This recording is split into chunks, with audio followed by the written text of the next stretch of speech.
All right, hello, everybody. Welcome back to another episode of Leading Daily. I'm your leadership coach, Quincy Jackson, here, and we're going to bring you some fantastic content on this day. As always, we want to make sure we're doing our absolute best to bring you value to help you improve your leadership. And the three ways we want to do that is by helping you increase your impact, helping you increase your influence, which ultimately leads to your income.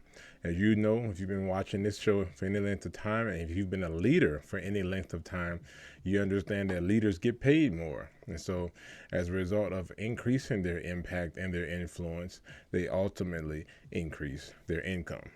On today's episode, we're going to talk to you specifically about the subject of attitude.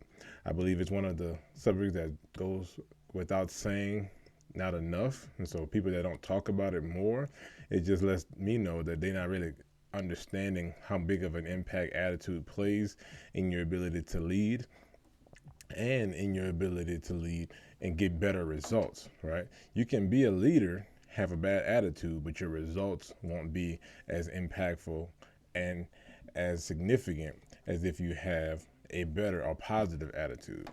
So we're going to talk about how does attitude impact leadership today. And I'm going to give you two truths about attitude that you may have not heard of before, but it's going to kind of set the stage of information and ideas we're going to talk about going forward in over the next few videos as it relates to attitude and how it's tied to leadership. Okay, so before we go any further into this video, I want you to understand that no matter what organization you're playing with, team you're with, no matter who you're working alongside of, attitude is always a player on your team. Okay, attitude is always a player. And if you don't think attitude matters, then it just means that you haven't taken the time to study it, how it actually impacts the people around you, and you probably even aren't understanding and paying attention to how it impacts you as a leader, particularly in your situation. Okay, now if you've played on team sports growing up as a kid, you could always tell the talented players from the untalented players. Now, this may sound harsh, but during our physical development years, talent always rises to the top. Skill isn't really a thing because most kids in middle school or in high school don't really take the time to practice outside of the time that their coach has designated for them to practice with their teams. Now, this is not to say that all kids do that. It's just the majority of kids do this in this situation. So as we grow and leave the controlled environment of school, we start to see a different world. A world that's based on hard work, quality of work, and how productive we can be. We quickly learn that talent is not enough. Okay? So I'll say this one last time, and I might repeat it a couple times just so you can emphasize it a little bit more. But talent is not enough. And usually, the higher you go in organizations, the longer you stay with organizations, the more you understand and see that talent is never enough. So, I'm bringing up this topic because people that are talented don't always translate to being successful, especially in the business world or in a professional setting.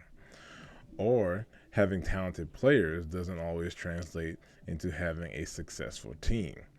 Well, I recently watched a YouTube video by content creator Jimmy High Roller, and I'll actually leave us the video in the description so you can actually check it out and kind of give me some feedback of what you think about it yourself. But he's a former basketball player and fan of the NBA, or National Basketball Association, and he brought to light an idea that shocked me. So over the last 36 years of the NBA,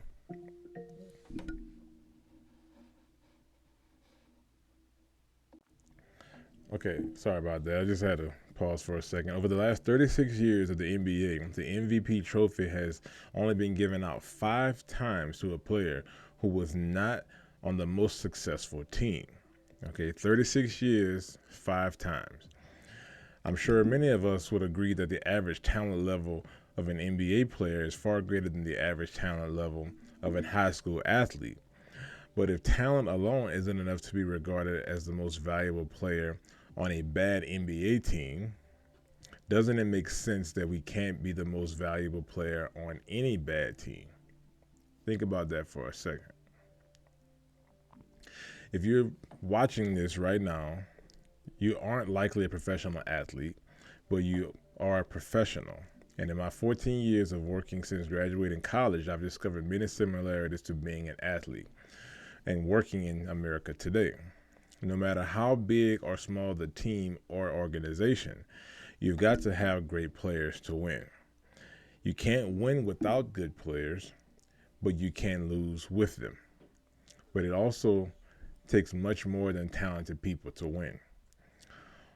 Allow me to share something with you from leadership author John C. Maxwell. You're a student of leadership, and obviously watching this video, it's apparent that you is. And if you haven't heard of him yet, I would encourage you to just search him. He has multiple books in the marketplace that you can read and start to develop yourself more effectively in the area of leadership, not just relying on content from me. But he talks about a specific subject we're talking about today, which is attitude. He says, it is the advanced man of our true selves. Its roots are inward, but its fruit is outward. It is our best friend or our worst enemy. It is more honest and more consistent than our words. It is an outward look based on past experiences. It is a thing which draws people to us or repels them. It is never content until it is expressed. It is the librarian of our past. It is the speaker of our present. It is the prophet of our future. Good attitudes among players do not guarantee a team's success, but bad attitudes guarantee its failure. Now, I wish somebody would have told me this about 14, 15 years ago. It probably would have made a lot more sense and helped me do things a lot differently then, but we're talking about the present and the here and now, and we want to be speaking about our attitudes because it represents our present. So let's talk about a few truths related to attitude, and hopefully some of these make sense to you. We're only going to talk about 2 today, and in the follow-up video I'll go over maybe 2 or 3 more. But truth number 1 is that attitudes have the power to lift up or tear down a team. So how would you measure the results of your team? So ask yourself that. So whether you're the leader, whether you are an up-and-coming leader, you're still at the first level of entry level, or kind of in the mix of the middle, ask yourself, how would you measure the results of your team? So studies have shown that there are only 4 results a team can produce. Only 4, okay? There's bad results, there's average results, there's good results, and there's great results. Okay. Now I'm sure everybody would say they want the great results, but obviously that's only 25% of the total that you can produce out of the 4, right? Most people actually fall between the bad and the average, and then it's more like 20% kind of fall into the good or the great. All right. So keep that in mind. How does this happen though? Now, in The Winner's Edge, it's a book by Dennis Whaley. I have it right here. I just actually started reading this recently. But he stated that the real leaders in business, in the professional community, in education, in government, and in the home also seem to draw upon a special cutting edge that separates them from the rest of society. The winner's edge is in the attitude, not aptitude. Plenty of talented teams in the world never amount to anything because of the attitudes of their players. For instance, a team of great players with rotten attitudes will always result in a bad team. Think about that for a second. I'll slow that down. I'll say that kind of quickly. At least I felt like I did. A team of great players with rotten attitudes will always result in a bad team. A team of great players with bad attitudes will always result in an average team. A team of great players with an average attitude will always result in a good team. And a team of great players with good attitudes will always result in a great team. The data has shown that if you want outstanding results, you need good people with great talent and awesome attitudes. When attitudes go up, so does the potential of the team. When attitudes go down, so does the potential of the team. So either way, the potential follows the attitude. Now, how can you gauge your team's attitudes? Well, my response and answer to that is just to survey them. A lot of people are so keen on being outside spectators and observers and not directly engaging, especially managers in a lot of cases today, that they don't just straight up ask people for the information that they desire, but do it in a way that obviously makes them feel welcome to sharing their answers and their information open and honestly. So survey them. You can start by asking your team questions such as the following. Number one, mission and values or vision. So mission and vision and values kind of all tied together. So does your company's mission and vision inspire you to work and to work with them? Okay.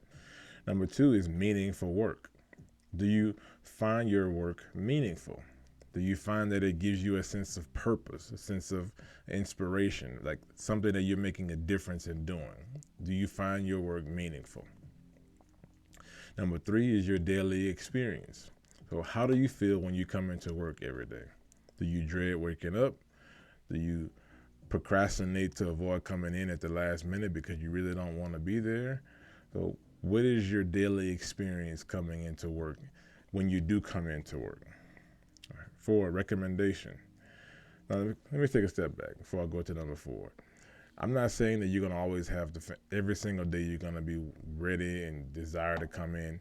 At the end of the day, it's work, and you're doing it primarily in many cases, especially for people that aren't at leadership levels yet. You're doing it to get paid, and there's nothing wrong with that. The company needs you to perform a service. You want to be compensated for the performance of that service, but I think that as a leader, the impact that you desire to make is going to determine how far you go up and how fast you move into the positions that you desire. Okay, I just wanted to say that for clarity. Let's go to recommendation. On a scale from 0 to 10, how likely are you to recommend our organization to your family or friends? So if you're a leader in an organization, ask your team that question. And that's going to let you know right there at least where you sit in relation to that scale, and then you can do further deep dive to find out why they would and or why they wouldn't. And everybody's a little bit different, so just take everything that you can from that question, gather it, assess it, and then go forward and making the changes that you need to make. Next, we have work-life balance. So on a scale from 1 to 10, so this is 0. This is not the same as 0 to 10. This is now 1 to 10. How would you rate your work-life balance? All right, some people will say that they work too much, but usually in cases of operations or when you have hourly workers and employees, they really can't work over a certain amount of hours anyway. So if they choose to work more in this day and age, it's because they desire to work more.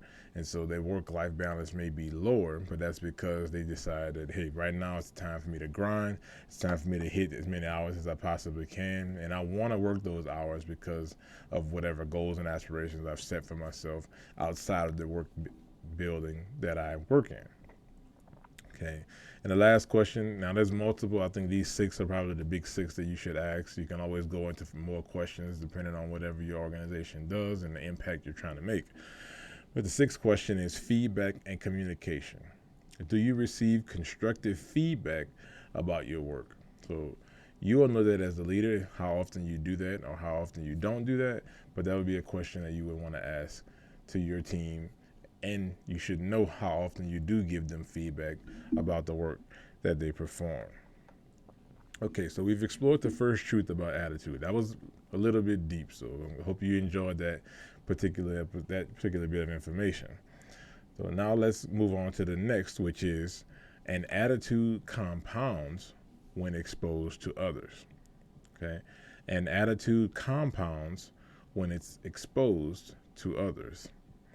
Well, multiple things on the team are not contagious, like talent, experience, and a willingness to practice. Like you really can't, virally transfer that over to somebody else, if you will. Okay.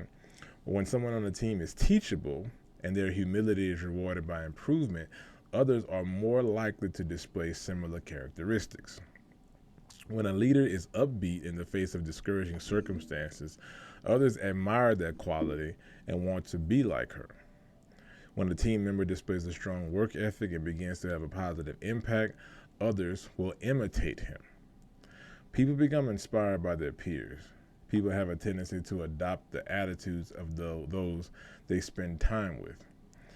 So understand that the people that have the biggest impact on your organization productively and from a quality of work standpoint, they always and also have an impact on the attitude of your organization if they carry a bad attitude with them.